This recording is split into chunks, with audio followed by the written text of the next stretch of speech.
30대의 한 서양 남자가 인천공항을 들어서며 발걸음을 재촉합니다. 그의 표정에는 사뭇 그림자가 져서 근심이 많은 듯 몹시 어두워 보였습니다. 그리고는 뒤도 돌아보지 않은 채 한국 땅을 떠나 자신의 고향인 미국으로 향합니다. 두 번 다시는 한국에 오지 않을 거야. 마음속으로 이야기한다는 것이 입 밖으로 튀어나왔습니다. 18년 후 중후하고 멋진 수염을 지닌 한 중년 서양 남자가 인천공항에 도착합니다. 내 영혼은 역시 한국에 있었어. 이 남성은 만감이 교차하는 듯한 표정을 지으며 속삭이듯 혼잣말을 중얼거렸습니다. 도대체 이 서양 남성은 한국에서 무슨 일을 겪었길래 두 번 다시 한국에 오지 않을 거라는 말을 남기고 떠난 것일까요? 그렇게 냉정하게 떠난 후에 무려 18년이나 지난 후 다시 한국을 찾은 이유는 무엇일까요?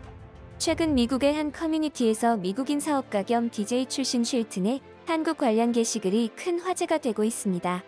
쉘튼이 한국에서 생활을 하면서 겪은 에피소드와 최근 다시 한국을 찾은 이유에 대한 글이었습니다. 쉘튼의 사연 바로 알아보시죠. 안녕하세요. 저는 과거 한국에서 생활하며 사업체를 운영하고 DJ와 매거진 잡지를 발행하던 쉘튼입니다. 제가 처음 한국을 방문했을 때는 2004년 7월 23일이었고 당시 31세의 젊은 나이였죠. 이때 한국을 방문한 이유는 단순히 관광을 즐기는 목적이 아니었습니다. 당시 저에게는 가장 중요한 인생의 변곡점이었습니다. 제 인생을 건 사업을 새롭게 진행하기 위해 한국을 찾은 것이었습니다. 처음 저의 목표는 5년이라는 기간 동안 사업체를 완성시키는 것이었습니다. 이때는 전혀 몰랐습니다. 앞으로 5년 동안 나를 기다리고 있는 그 일들을 말이죠. 저는 한국에서 학원 사업을 했습니다. 처음에는 제가 계획했던 스케줄대로 일사천리로 일이 진행되었습니다. 하지만 2004년의 한국은 나에게 지옥과 같은 경험을 안겨주었습니다. 당시 한국의 경제는 당초 예상과는 다르게 경제 성장률이 4%에도 미치지 못하는 3.3%에 그쳤습니다. 여러 이유가 있었겠지만 기업의 투자 부진과 내수와 서비스업의 침체를 원인으로 꼽는 분석이 많습니다.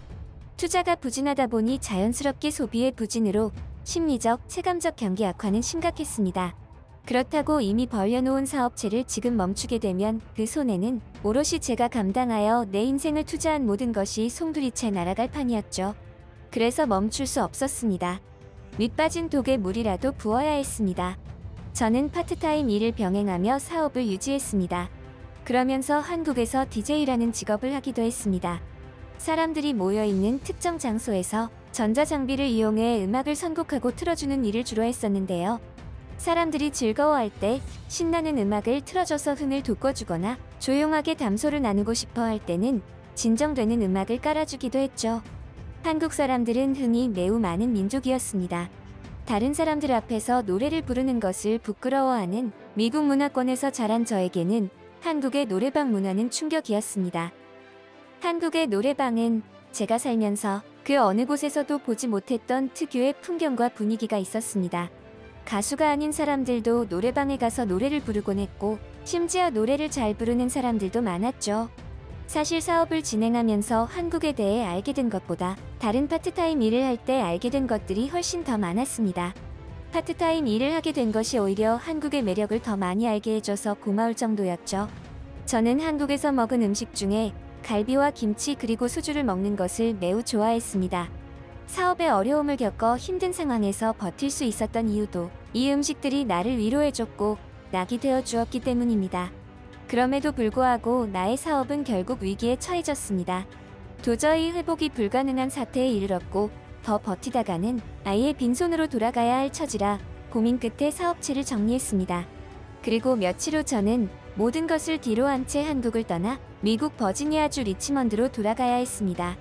결국 사업체를 키울 큰 꿈을 안고 한국을 갔다가 망한 후에 미국으로 다시 돌아온 이야기죠. 리치먼드로 돌아와 지금까지 살면서 느끼는 점이 있습니다. 제가 계속 한국의 생활을 그리워한다는 것이었죠. 저는 이곳 리치몬드의 생활의 흥미를 느끼지 못했습니다. 저는 운전을 하는 것을 좋아하지 않는데 리치몬드는 운전을 하지 않고는 어떤 곳도 방문할 수가 없습니다. 한국에서는 차를 운전하지 않더라도 온전히 대중교통만을 이용해 내가 원하는 모든 곳을 방문할 수 있었습니다. 하지만 겨우 운전 때문에 한국의 생활이 생각나고 그리웠던 것일까요? 그런 건 아닙니다. 저는 항상 리치몬드에서의 생활과 한국에서의 생활을 비교하게 됐습니다. 갈비구이를 먹고 소주를 마시고 노래방을 가던 한국 생활에서 그 어느 때보다 힘들었던 날들임에도 그 어느 때보다 힘을 얻었습니다. 참 아이러니한 상황이죠. 사실 그때 사업을 정리하고 곧바로 미국으로 돌아온 것을 후회했습니다. 정신나간 생각이지만 그 당시에 한국에 좀 더 머무르며 미래를 구상하고 DJ 일을 하면서 창의적인 생활을 했더라면 어땠을까 생각을 했습니다. 만약 그랬더라면 저는 한국에서 세계적인 록스타가 되었을지도 모릅니다. 그만큼 한국에서의 생활은 저 스스로에게 창의적인 영감을 얻을 수 있는 아주 의미 있는 기간이었다는 걸 미국에 와서야 깨달았습니다. 심지어 새로운 변화를 주기 위해 버지니아주 리치몬드 지역을 다루는 블로그를 시작하기로 결심했습니다. 그리고 이 블로그의 이름을 생각하려고 고민을 했지만 딱히 마땅한 이름이 생각나지 않았죠. 그런데 갑자기 놀이라는 단어가 생각났습니다. 지금도 있을지는 모르겠지만 서울 신촌 일대에는 놀이라는 술집이 있었거든요. 참 웃긴 일이죠. 미국 버지니아주 리치몬드의 지역을 다룰 블로그 이름을 한국 서울에 있는 술집 이름으로 짓다니요. 그렇게 해서 생긴 블로그가 놀이 매거진이라는 블로그였습니다. 한국에서의 생활이 내 정신을 잠식해 나가자 결국 저도 결심을 했습니다. 저는 지금 한국에 다시 와 있고 한국에서 이 글을 적고 있습니다. 물론 예전처럼 오랜 시간 머물며 생활할 처지는 아닌지라 그저 그리움이라는 감정을 조금만 채우기 위해 방문한 것입니다. 한국에서 생활하기 위해서는 생각보다 많은 돈이 필요합니다. 더구나 서울에서 생활하기 위해서는 더욱 그렇습니다. 그런데 떠난 지 약 18년 만에 다시 찾은 한국은 매우 역동적이고 많은 변화를 일으켜낸 것 같습니다. 심지어 하루하루 변화하고 있다는 게 느껴질 정도로 말이죠. 저는 다시 한국 땅을 밟으며 역시 내 영혼은 한국에 두고 간 것이 맞다고 확신했습니다.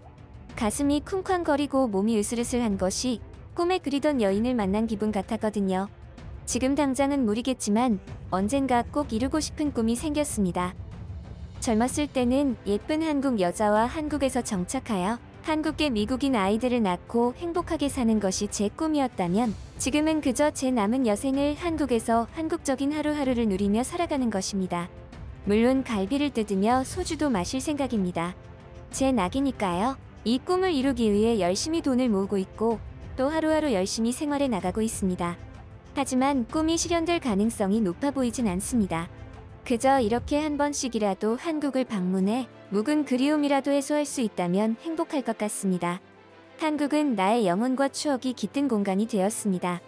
2004년 큰 꿈을 안고 한국으로 왔다가 사업이 망하면서 한국으로는 2번 다시 오지 않을 것을 다짐하며 떠났다가 18년 동안 한국을 그리워하며 결국 다시 한국을 찾은 미국인 쉴튼의 사연 어떠셨나요? 여러분들은 어떻게 생각하시는지 의견을 남겨주세요. 구독과 좋아요는 영상을 제작하는 데 큰 힘이 됩니다. 끝까지 시청해주셔서 감사합니다.